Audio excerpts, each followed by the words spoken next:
Hello, everybody. Welcome to the AV Geeks Lunchtime Streaming Show, where we watch old 16mm films. And today, let's see, we got some things that we scanned from the Oregon archive. We got some things from the Prelinger archive. Let's get started with this. This is two parts. I think what happened is that we lost a splice and then we started again, so there's a little bit of overlap. So, anyways, this is just the intro from a film called From Dada to Surrealism, 40 years of experiments with Hans Richter doing the introduction. So this is not a complete film, but it's interesting nonetheless. Enjoy. The film From Dada to Surrealism has two parts. The first consists of a number of small films and film fragments. They are documents of the so-called avant-garde movements of the 1920s. The photographic quality of these films, of these documents, has suffered greatly, because the original negatives were lost during the following world upheaval. All prints had therefore to be made from prints which themselves were prints of earlier prints. The second part contains one episode each of three longer films, which are made 20 years later, between 1940 and 1960.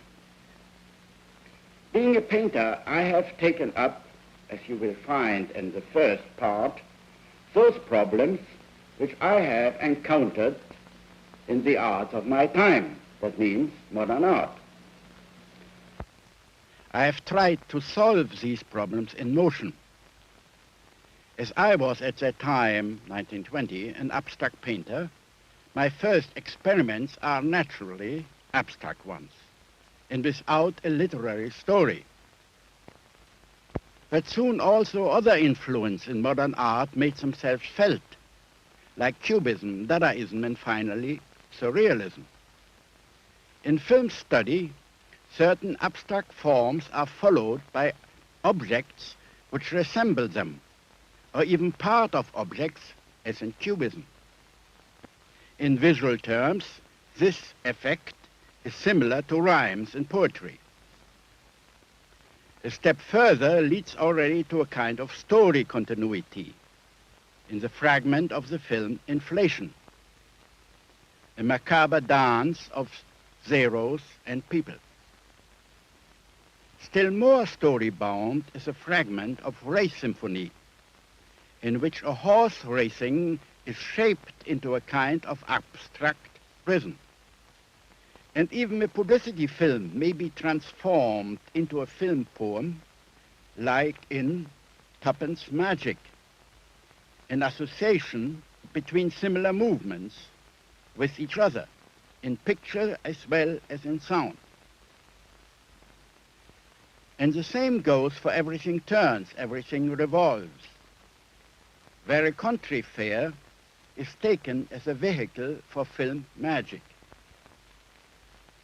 And finally, in the Dadaistic film Ghost Before Breakfast, objects as well as free-floating forms play a fantastic action and reveal the film as a new and original art form of the 20th century.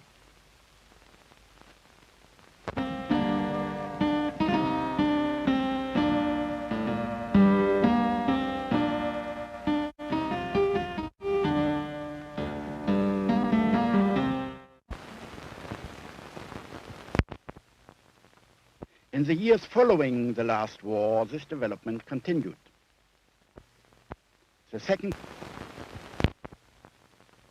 In the years following the last war, this development continued.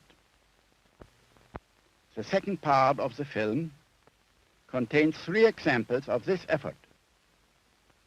The first is the episode Desire, from the film Dreams That Money Can Buy, 1944 to 47.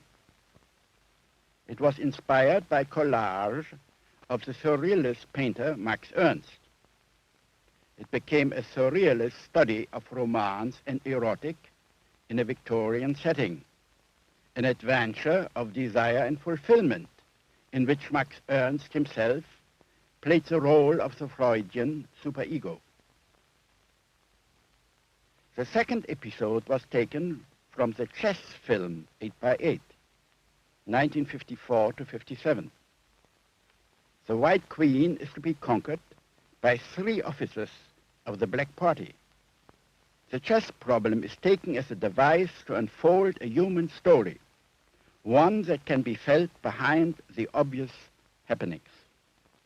The third and last is the end episode of the film Dada, 1950 to 61.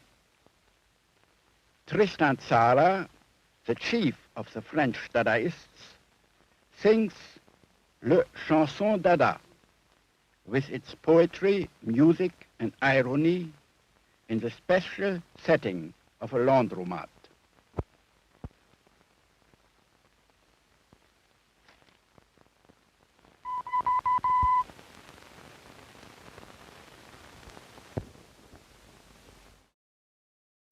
Yeah, so I don't know what that's from. We didn't really have a good sense of if it was part of, they just pulled it out. But it seems like there's a beginning and an end to it. So maybe this was spliced on to some of Richter's work, of which I have, but I just don't have it handy, and I haven't scanned it. But it's pretty great stuff. Big fan of Dada.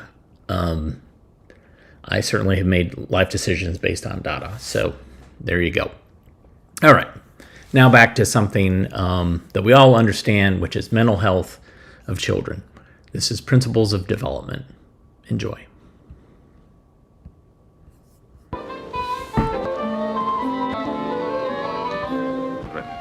They do the same things, and yet each one has his own way of doing them.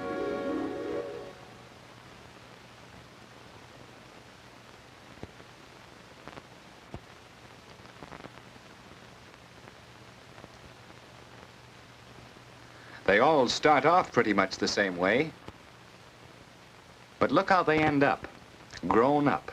Same number of arms and legs, but different colors and sizes and shapes and different feelings. How do they get that way? Well, they develop. Now, is that just growing? No. Development is growth and change. And this growth and change occur in almost the same way to every baby. By studying thousands of children, scientists have established a few basic principles which apply to normal child development. And knowing what is normal helps us to understand each child with his own individual variations. The first principle is that development follows a pattern. From conception to maturity, development is not haphazard, but it's continuous, orderly, and progressive, with each stage leading to the next.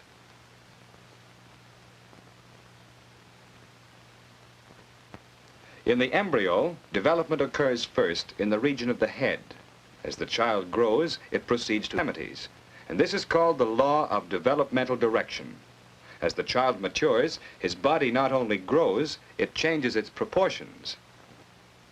Not only does the structure of the head develop first, but control appears first in the head and proceeds to the legs. He can raise his head before he can control his arms. He can grasp an object with his hands before his feet are coordinated. He can hold his back erect before his leg will support him. Because of this pattern, we can predict development. If he can grasp an object at a few months, we know that he will be able to catch a moving object at a few years. And a few years later still, he will catch a smaller, swifter object.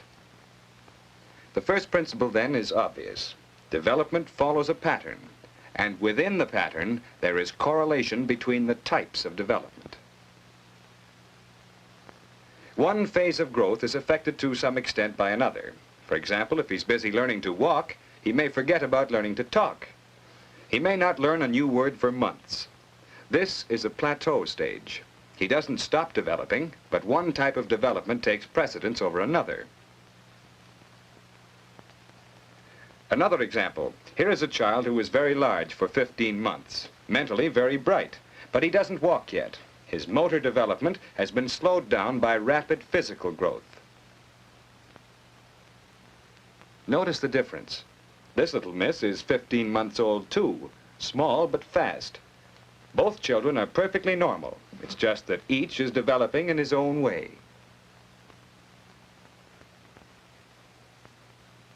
But the correlation of types of development can be detrimental. Emotional disturbances can affect growth. The child who is tense will not eat, and if this continues, physical growth will be affected. For within the pattern, there is correlation between the types of development, and development proceeds from general to specific responses. Here is general response. He wants something in his mouth. He responds with his whole body to one thing, food.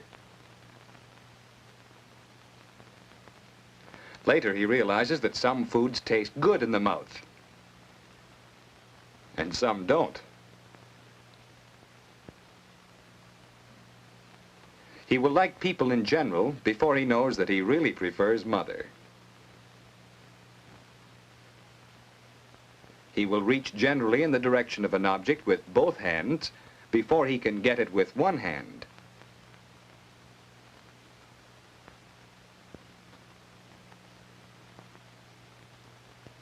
Still later, he can examine it in detail with one finger. He will run before he can race. He will understand what a river is before he knows where a particular river goes. As the child grows, his mind can grasp more details, and his motor skills become more specialized.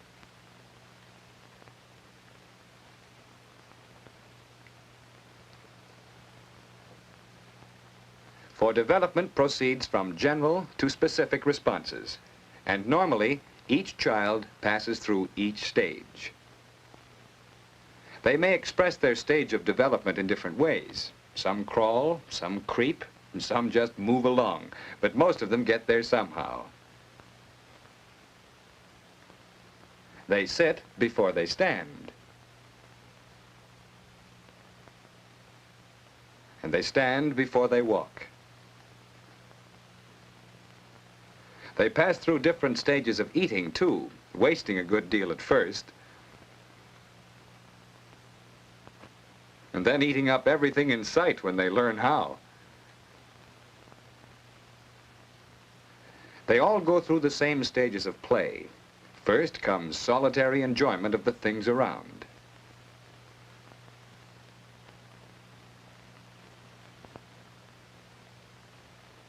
Next, enjoy playing beside another child, but they don't understand yet how to play with another child.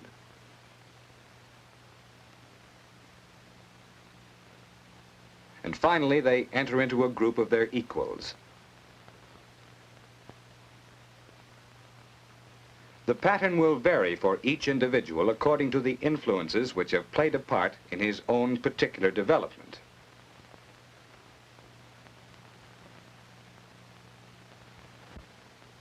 But normally, each child passes through each stage, and each stage has characteristic traits.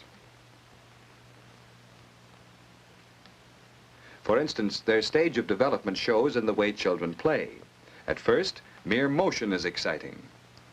But with control comes play where speed and accuracy count. Many evidences of development might seem to be problem behavior. Here is motor development that needs exercise. Every mother thinks her child is impossible at some stage. That stage of being into everything is just an expression of rapid motor development coupled with growing curiosity about the world. Development may cause behavior that seems unconnected with growth. He may seem whiny for no reason, when in reality he is troubled by teeth, or there may be some hidden trouble in his personal world. During the second or third year, growth slows down. The child is not so hungry, and at the same time, brain and speech development are rapid. Talking often seems more important than eating. And parents who don't know this is normal may think they have a feeding problem. And by making an issue of it, they may create a real one.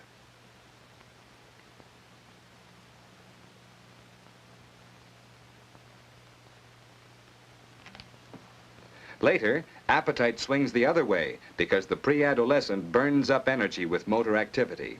And he won't wash because he'll just get dirty again. If this is not recognized as a phase of development, parents may think they are bringing up a social outcast.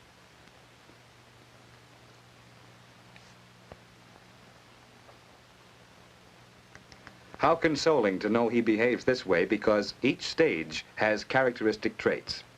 Finally, development is caused by maturation and learning.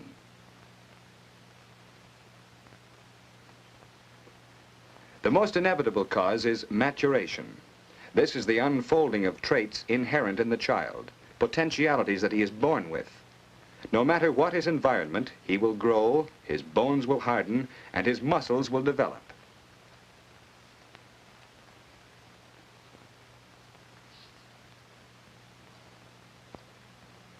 Later, they will become coordinated so that he can direct his energy. His nervous system and brain will mature so that memory and imagination will guide his actions rather than primitive sensation. The extent of his development will depend to some degree on environment, but the growth is intrinsic in the child himself. The second cause of development is learning. This brings new abilities either because of practice, which the child does himself, or training, which is directed and purposeful. Maturation and learning are closely interwoven.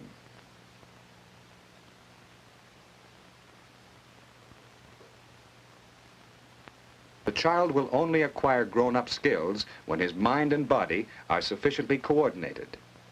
Without learning, abilities may not be fully developed. Just growing up does not mean the child will swim. That requires learning. Understanding the relationship between these two is the key to training. It is to know at what age training will be most effective for each child. If mind and body are not sufficiently matured, learning can't take place. Too early training is a waste of time, and it may develop a negative attitude that will be very difficult to overcome, even when the right time comes.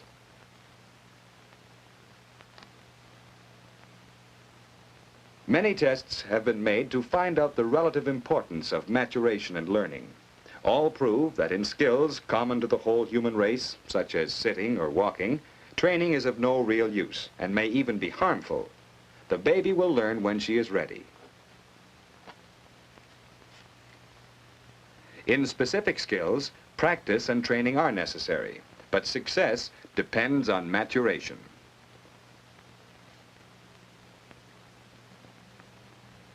There is a right time for learning everything. Self-feeding, when he first shows interest. He must practice, but it's no use until his mind and muscles are coordinated enough for him to get results. Self-dressing. Wait until she's ready to dress herself, but not until she loses interest. Mothers shouldn't interfere with the learning process just because she can do it better. The trick is to catch her when she's interested and then give her plenty of time to practice.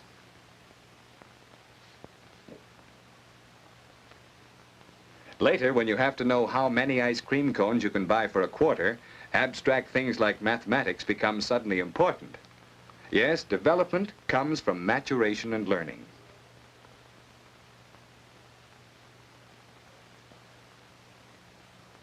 But if these principles are so fixed, why is every child different? What other factors influence this development? Sex. Girls reach maturity more quickly than boys, but they are usually smaller. Intelligence. Motor and physical development of the bright child is generally quicker than that of the dull child. Race. There are differences in the rate of development between children of different races.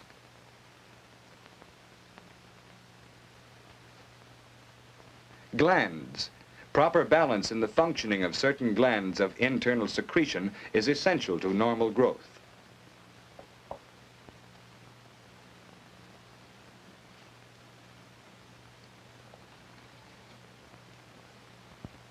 Nutritional value of the food regularly eaten by the child has great influence on physical development. Health. A serious illness or injury can affect not only the physical growth, but mental and personality development as well.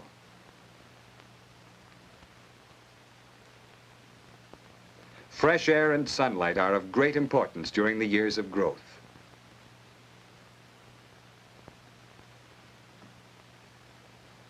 Position in the family, whether a child is the oldest, a middle child, or the baby, has an influence on his personality.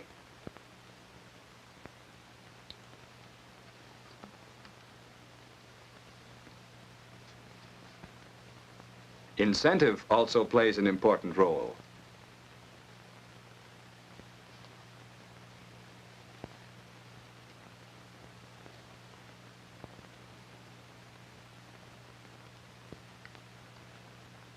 Heredity. The child's development is dependent on the characteristics he has inherited. He can go no farther than his own potential development. And parental attitude is all important. But in spite of all the factors that vary with each individual, there is a normal pattern of human development. And within the pattern, there is correlation between the types of development. Development proceeds from general to specific responses. Each child passes through each stage. And each stage has characteristic traits. And finally, development is caused by maturation and learning. As each child grows, he follows the pattern in his own way. And if he is loved and understood by those around him, all the influences will be brought into balance for the fullest development of his particular personality.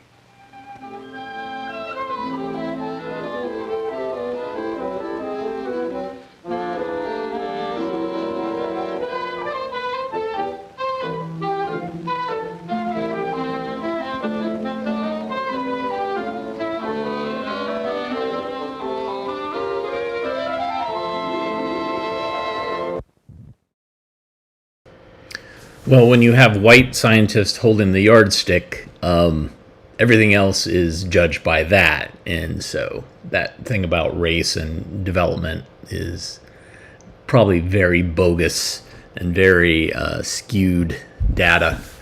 Anyways, yes, somebody in the comments I correctly identified that this is Canadian.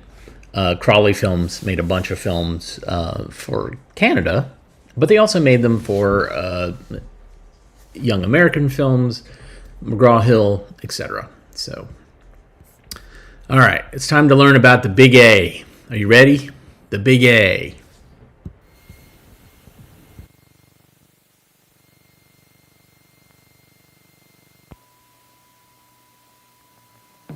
Today, more than ever before, the successful farmer depends on fertilizers, chemical insecticides, and herbicides to ensure that his harvest will be a profitable one. But fertilizers and chemicals lose their effectiveness if they are not applied to the field at exactly the right time. This potential problem is further complicated as farmers face soaring fuel costs, dwindling fuel supplies, and time. Obviously, the modern farmer can no longer depend on old-fashioned, time-consuming, and expensive methods of doing the job himself. He needs a specialist, a man or company with a proven ability to apply fertilizers and chemicals to the field quickly and efficiently. So a number of companies are realizing dynamic growth and healthy profits by providing custom application services to farmers in their communities. Of course, success in this specialized business depends on specialized equipment, on high flotation applicators, to get the job done right and on time. And experienced custom applicators have learned that for the fast and efficient application farmers need and demand, the best way is with the Big A.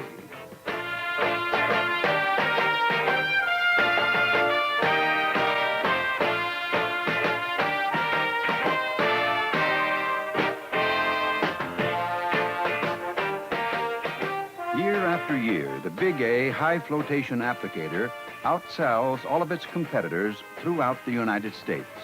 A major reason behind this success is the quality built into every machine by Rickel Manufacturing of Salina, Kansas. For example, to ensure strong and uniform construction, Rickel uses its own equipment and processes to form all steel used in the frame. Flat and precise welding further ensures that every Big A conforms to exacting design specifications. In fact, strict attention to detail marks every step of the Big A assembly process. And after final assembly, every machine is put through a series of thorough inspections and rigorous tests before it's delivered. But the main reason that the Big A outsells all others is how it performs after delivery.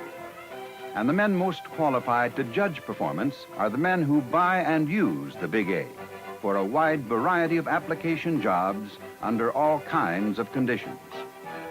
We started our custom application in 1959 because that's what the farmers were demanding. By 1971, our business had reached the level that we needed a big machine that would go in all kinds of weather on all kinds of fields. The reason we got interested in the Big A, I was up toward the Niles community doing business. I had 2 spray trucks that were parked on the lot because it was too muddy and we couldn't get off a county road to spray 1 acre. And this machine was out there in the field top dressing wheat. Now that convinced me that an A was the thing we should have, so we purchased one. And that machine, from the middle of May to the end of August, had returned its price and sold a lot of fertilizer and a lot of chemical. In 3.5 months, actually had paid for itself and then some. This machine does its own advertising program. As you fertilize one farm, neighboring farmers notice it. It's a big machine. It's a well-built machine. And when they see the kind of a job it does, no compaction in the soil, no big, deep ruts cut in from tires, it sells itself. I think the Big A is the toughest machine of its type that you can buy. I think a custom applicator needs a machine that when he goes out in the morning, he's sure he's going to run all day. And I think that's what the Big A will do. We had a truck with a tank on the back of it. We also had a pull type that we pulled with a tractor.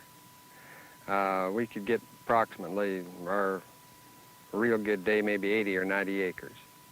Then we purchased our first A, and we can get, in an 18 hours run, we can get 700 acres a day. You just cover a lot more acres with a lot less fuel. By that, I mean you're taking 3 times the swath going down through the farmer's field as you are with a truck-type applicator. The last season we used competitors' machine before we went to Big A. We had to have 4 machines just to keep 2 of them running all the time. And it took 4 to do the same amount we do with 2 Big A's, and we were only doing about half the amount of acres in as we do now. We can run over 500 acres a day with a machine easy right now. During the month of September on wheat ground, we usually run over 25,000 to 30,000 acres. And then in the wintertime, we'll run over another 20,000. During a year's time, we'll run over about 55,000 to 60,000 acres with both machines. Our operators have found that they're a lot smoother riding on the rough ground we have. They can put in a longer day and not be near as tired as we're on the old machines.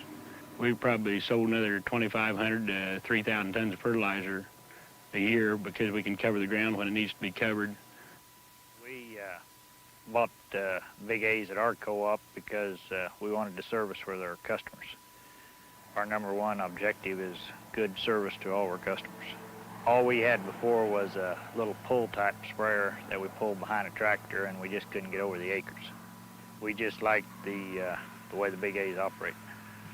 We have 2 liquid tanks, and one of them we can change over to a dry unit, and it just takes to me in a short while, and it works out real good.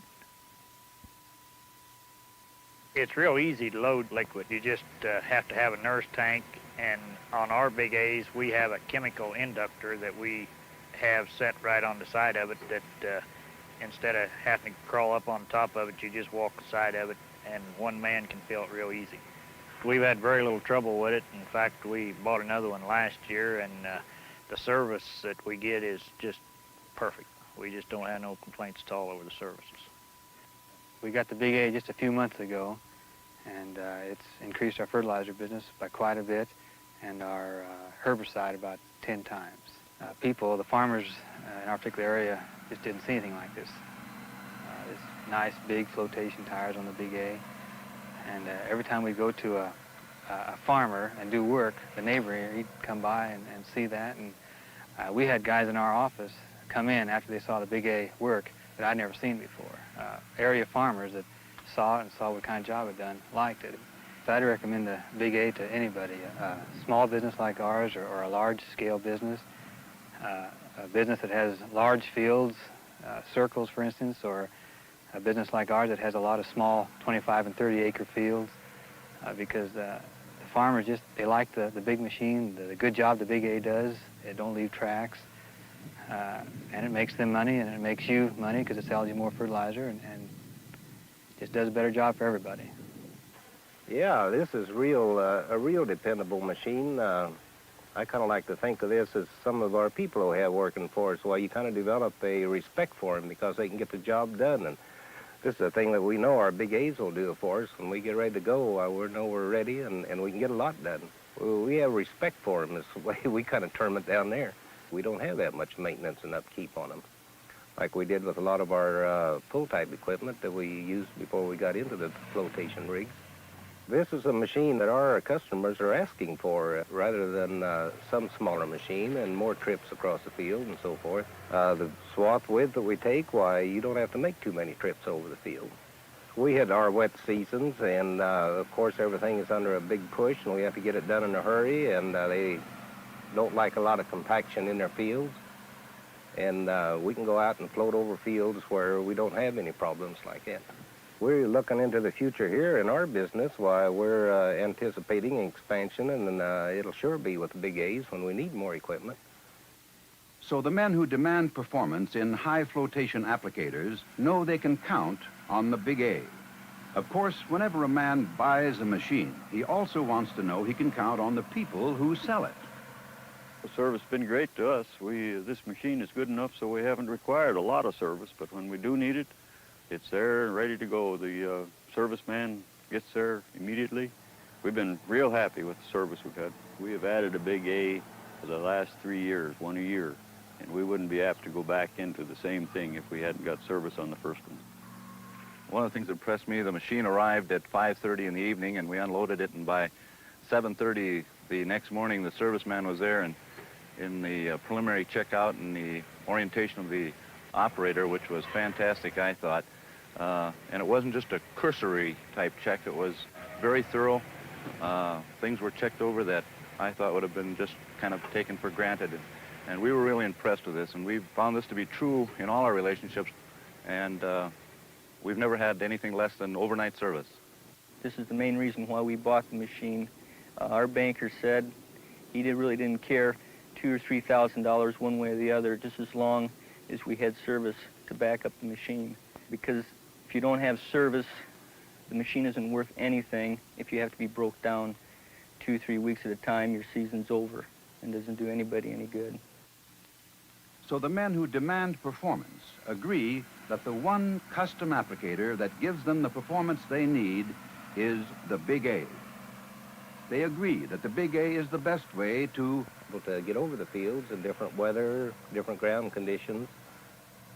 Move in and out of tight spots. We sell 2,500 to 3,000 more tons of fertilizer a year. Get more acres, plus we do a lot more evener job. Get you a lot of sales and custom work and a good name in fertilizer business. It's obvious that custom application has become a proven means of building profit potential. It's just as obvious that the Big A has proven its performance capabilities to buyers all over the country. So when your interest is custom application, the odds are the Big A will prove the best way for you.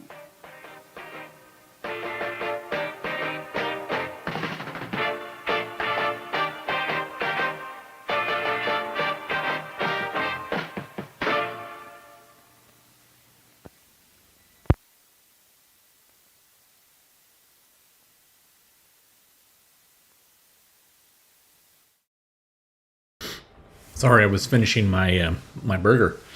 Yeah, so the Big A. Don't take my word for it. Let's talk to people who use the Big A.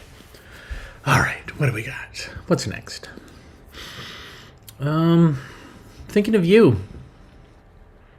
I don't think I've shown this, but if I have, just let me know in the comments.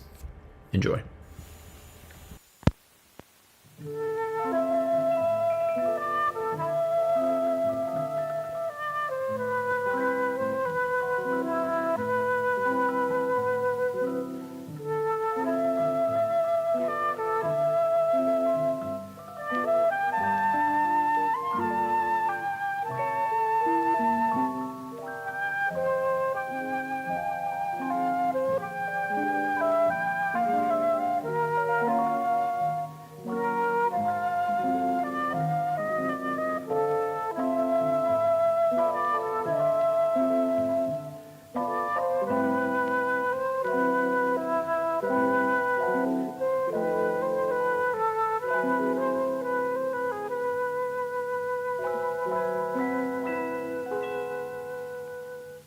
Hallmark cards are received by more than 5 million Americans every day. Nearly all of them begin like this. How many ways can a writer find to say, thinking of you? How many ways has it been said? During the last half-century, Hallmark has published 150,000 different ways of saying it. The need to express that simple thought, or a variation of it, has created a social custom enjoyed by millions throughout the world, and an art form that truly represents the taste of the people.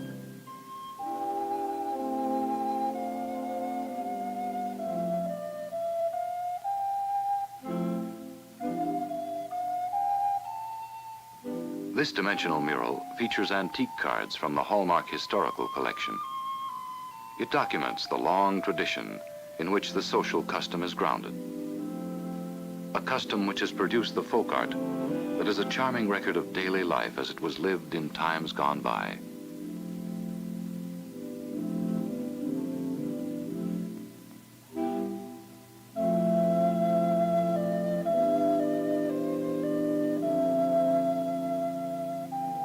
The task of Hallmark artists is to create designs that complement the written sentiments, whatever they may be, which express the sender's thoughtfulness.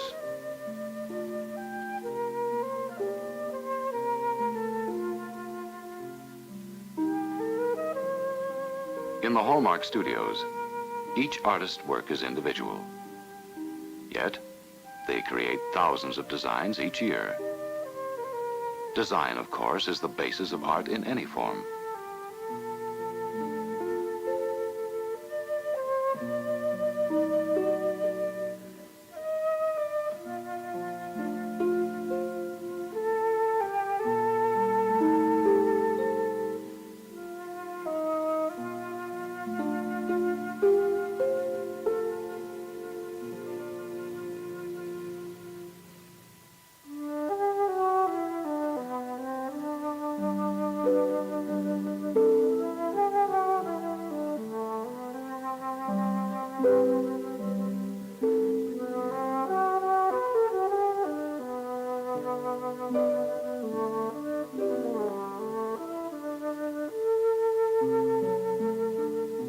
Artful design is a tradition at Hallmark, expressed throughout the product lines. Home decorations, gift books, gift wrapping, party goods, calendars, playing cards, and many other products.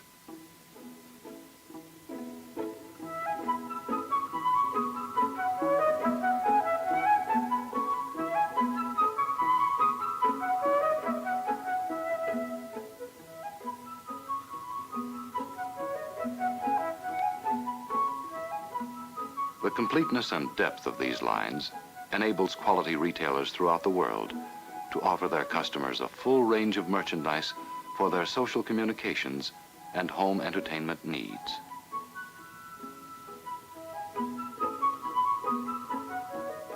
Hallmark store planning gives retailers advanced concepts in attractive display and effective inventory control, always with the philosophy of selling through, not merely to, the retailer. Hallmark customers care enough to send the very best. Hallmark cares enough to design and develop the finest merchandising programs and fixtures, which often set a new standard in the world of quality retailing.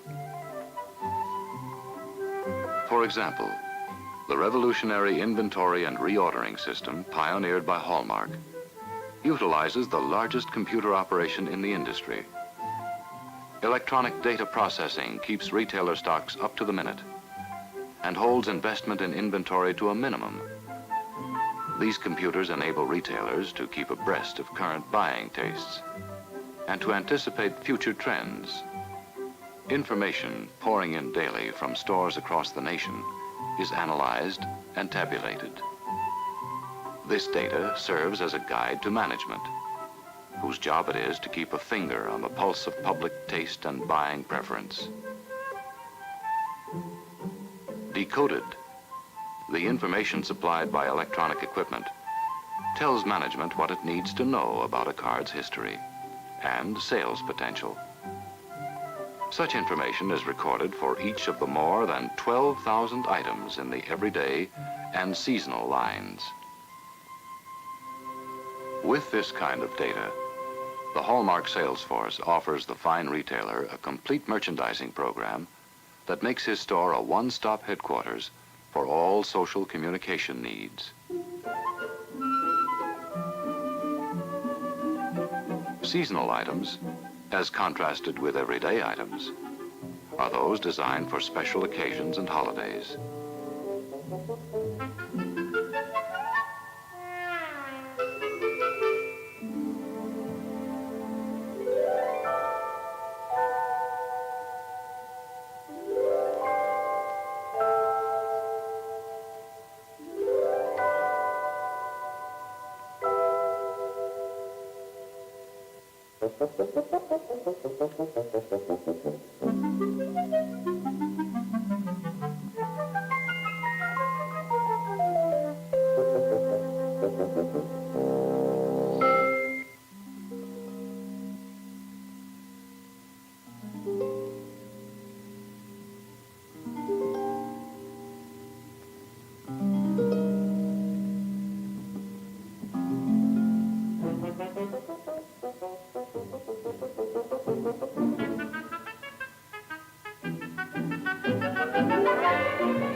And so, from New Year's through Christmas, Hallmark seasonal products liven the holidays with artful design and tasteful sentiment. Unlike seasonal items, everyday items are sendable anytime. Every day there are special occasions which require announcement, acknowledgement, congratulations, expressions of sympathy, or some form of appropriate good wishes. Throughout the Hallmark line, quality is one ingredient all items have in common. This is the accepted mark of quality on products for social communication. Adherence to the principle of quality above all has established Hallmark as leader in its field. Leadership that has been maintained for more than 4 decades and is recognized internationally in design, graphic arts, production methods, and advertising and merchandising programs. With leadership has come growth.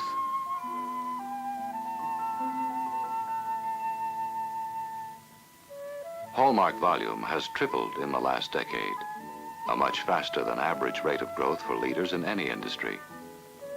The outlook for the future, both at home and abroad, is equally encouraging. In Canada, in Ireland, and England, on the European continent, and throughout the Western Hemisphere. In 75 countries throughout the world, Hallmark products are the currency of cultivated living. On the cultures of these many countries, Hallmark draws deeply, for the greeting card custom has been warmly accepted, wherever thoughtfulness is a rewarding part of life.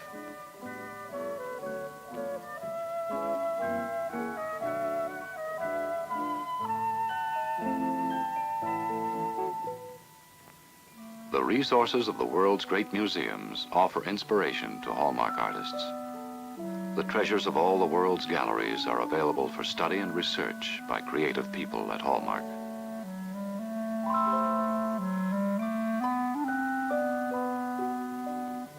Through traveling exhibits, art awards, honor prizes, and scholarships in art, the company seeks to express its sense of responsibility by bringing to the public the work of artists who have enriched our lives with their creative genius.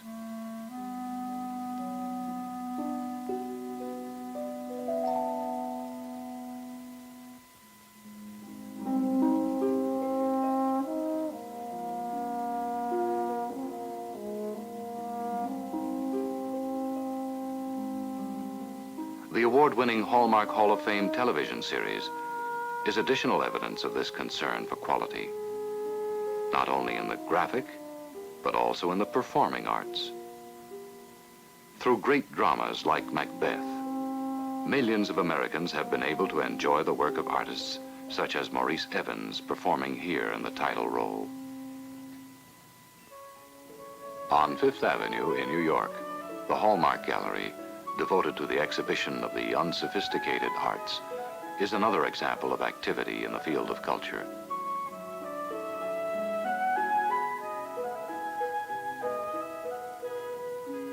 Quality in every undertaking is the guiding principle wherever Hallmark interest or sponsorship is involved. That is one reason Hallmark is able to attract and hold talented young people who are interested in building a career. The search for excellence has two sides. The company seeks excellence in the people it employs. People who have it seek employment where they can use it.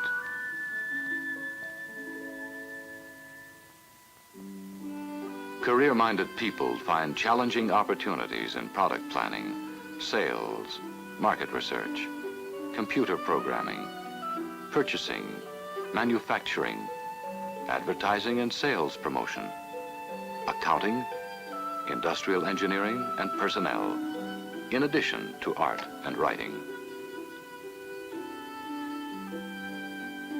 Because of rapid growth, promotions and career advancement come rapidly at Hallmark. The company offers an intensive management training program and a compensation plan with built-in career rewards. Fortune magazine has called the Hallmark profit sharing and retirement programs and its hospitalization benefit plan among the best in the country. But people make Hallmark and the reputation it enjoys.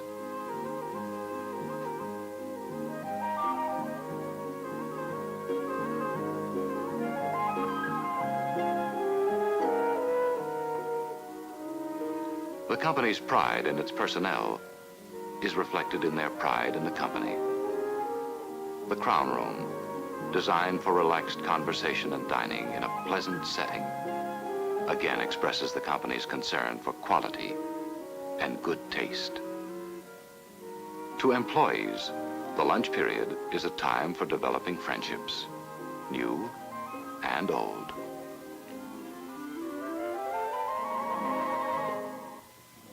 By setting a high standard of good taste in all its products, Hallmark strives to achieve a stature that is unique in American business. That stature, that reputation, is based upon respect for good taste and expressed in the slogan, "When you care enough to send the very best." The international headquarters is Kansas City, Missouri.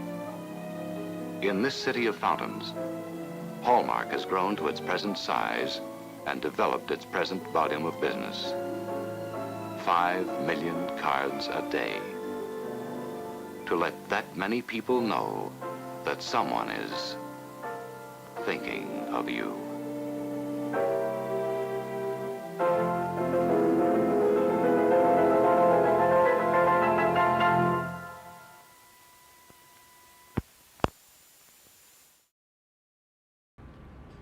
Wow, that was great.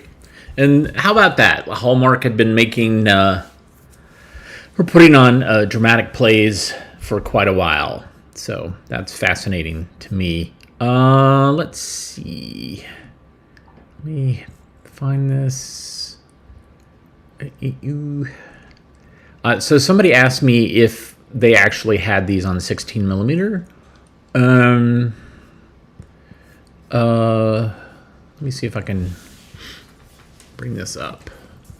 So I have been working on, in my spare time, which I don't have a whole lot of, the 16 millimeter filmography, which is it's a list of everything that was ever released on 16 millimeter and then who has it. And so I looked up Hallmark, and then I so Thinking of You, that was what we just saw, and that was made by Hallmark and Calvin Productions. But then you see there's all these Hallmark Hall of Fame films, and these are what they're talking about. So these are all different productions. Now, these are not films that I hold. These are films that were made and then registered. So I think that these were probably registrations that were on yeah. Oh, no. Okay. So it looks like the Library of Congress actually has a lot of these films. So they were submitted by the Library of Congress, submitted to the Library of Congress, which is what you had to do for copyright at some point.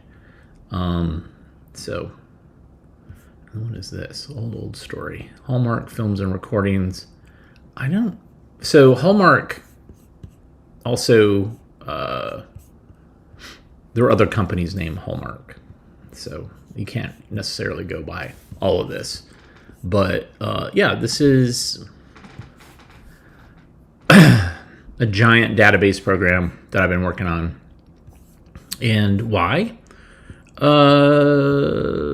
One is to give other collectors and institutions a sense of what's out there, and also maybe try to come up with a list of stuff that is, there's duplicates, a lot of duplicates, because what I have in my collection, I have rare stuff, but I also have stuff where there's a lot of copies out in the world. 16 millimeter was a really easy to duplicate way to get content out in the world. And so, and what I've always said about 35 millimeter was mostly released in theaters by studios, and they had a life cycle so that they would basically premiere, get shown, make its way to different places, because before, like Jaws and other blockbusters, what would happen is a feature film would premiere in a couple of big cities and a couple of regions, and then it would slowly make its way all throughout the United States. And so if you're out in the middle of nowhere, you might not see the film for, a year even. Then what would happen is as those films got beat up, then they would make their way to distribution in like drive-ins and dollar movies and second run places. And then eventually they would make their way to plants that would physically strip the emulsion off, pull out the silver that was in it, and other chemicals. And then they would take the acetate and then melt that down into some plastic, and they would make like picnic tables or something. And I think there's a plant like that in Blue Ridge Mountains in North Carolina or Tennessee. I'm not 100% sure where. But yeah, so that's what would happen. And so occasionally somebody would figure out a way to get a film, 35 millimeter film, and then it would end up in someone's personal collection, even though they weren't supposed to have it. With 16 millimeter films, that life cycle doesn't exist. What would happen is you could rent a film, and then you'd get the film, and then you go back to where you rented it from. But also libraries and schools and other institutions would buy film prints, and as part of that, they got a license. And then they'd hold on to it. And then at some point, years later, they would say, we need to get rid of these. And they would either trash them or find some sucker like me to come pick them up. And so what that means is that there are hundreds of thousands, if not millions of 16 millimeter films out there. And so some of them, like I said, are rare, very hard to find. Some of them are not so rare. Like, for example, in my collection, there's a couple of films, I would say handful, maybe 20, 30 films, where I have like 8 to 10 copies. And what's interesting is a lot of them are Fat Albert episodes. And so, I'm going through slowly and culling those and pulling those out because they certainly have nostalgic value to me, but not to anybody else anymore because of Bill Cosby's shenanigans. So I don't need 10 copies of that film. And so I might try to find another collector who's interested in them and like maybe trade with them or, sell them on eBay. Probably not anymore because I'm not a fan of eBay anymore. But yeah, so I came up with a 16 millimeter filmography as a way for people to look and say, like, is my film rare? And right now I have probably 10 or so collections. Some are personal collections. Some of them are institutions where I've listed films. And if there's like three or more holdings by different entities, I say that the film is not rare. And that's kind of held up pretty well.